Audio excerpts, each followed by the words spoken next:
I call the member for Eden-Monaro. Deputy Speaker, in Yass earlier this week, I called in on the Good Start Early Learning Centre with my friends Anthony Albanese and Amanda Rishworth. We had to be mindful of not getting in the way of busy mums and dads rushing in to drop kids off before getting out the door and onto work. It's a routine that many in this House and outside this chamber will be familiar with. Those parents and what they do in their day are in the engine room of their local community and economy. They are able to get on with creating a livelihood and building prosperity, knowing that their kids are learning, laughing and being loved by professional educators and carers. But before the busyness of that rush hour, those parents have had to make some choices. Choices that aren't always in the best interests of their family, themselves, their community or the wider economy. It's a dilemma and discussion that my husband Brad and I have had. And a special shout out to Ruby, Max and Jack. I'll be home Friday. Please be good for your dad, it's his birthday. When I had my first child, I knew I would have to go back to work and I made inquiries at 3 separate childcare centres in my area. I was lucky enough to get Ruby a place in one. The first day of drop-off is incredibly hard and we even witnessed it when we were at Good Start in Yass on Monday. But childcare centres, the carers and their educators become part of your family. They educate your most prized possessions while you're at work. And I want to thank Little Nippers Early Learning and Child Care Centre in Merimbula and all the educators who have been part of my family's life. My youngest Jack is at school this year, but I've been through 9 years, 3 different kids, and a huge thank you to everyone there. For many families, mine included, you have to discuss whether you can afford childcare and how many days you can go back to work without simply working to pay childcare bills. In our family, I became the secondary income earner and was able to enter paid work for 2 or 3 days.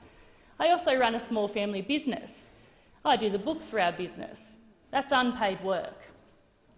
If I worked any additional hours, we hit the cap, and full fees kick in, which we simply could not afford at the time.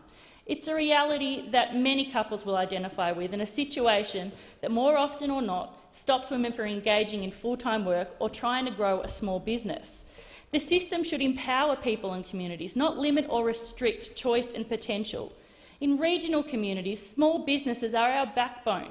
We need to support women and families to grow their businesses and grow their employment potential. And right now, this system, under this government, is a handbrake on livelihoods, a handbrake on small business and a handbrake on regional economies, at a time when we are needing to reshape our future post-drought, post-bushfire and post-COVID-19. And this will change when Anthony Albanese is Prime Minister and Amanda Rishworth is the Early Childhood Education Minister. Bring it on, Mr Deputy Speaker, bring it on. The Morrison system has failed parents. It's created a financial disincentive for many second-wage earners to work full-time or to grow their business. And an Albanese Labor government will fix Australia's broken childcare system, and no family will be worse off. It's not a welfare measure. It's about making sure more women are participating in work, growing their regional businesses and unlocking their economic potential. Mr Deputy Speaker, this week in Yass, the Labor team spoke of early education as being part of every child's life. In the same way that kids go to school when they're 5, all children should have access, or 6, all children should have access to early education when the foundations of their future selves are being laid down in their heart, in their head and in their hands. And as Mr Albanese said on Monday, the human brain develops 90% of its capacity in those first 5 years of life. And yet childcare fees for parents in Tumut and Tumbarumba have gone up by 12.3% in the last 12 months. They haven't reduced, they've gone up. They've gone up in regional communities and they've gone up in our metropolitan communities. And if you can't afford it, your kids simply miss out. If you want to work more, you're penalised. And this is the reality of how this government's childcare system works, or more to the point, how it doesn't work. When they had the chance to fix it and deliver renewal and recovery in the recent budget, they failed to see the opportunity. If this government is serious about creating jobs, create jobs in childcare. Use childcare to unlock jobs. Use childcare to empower women to grow their business. Please start in Cooma. Even before Snowy 2.0, mums and dads in Cooma were struggling to access childcare places that they needed.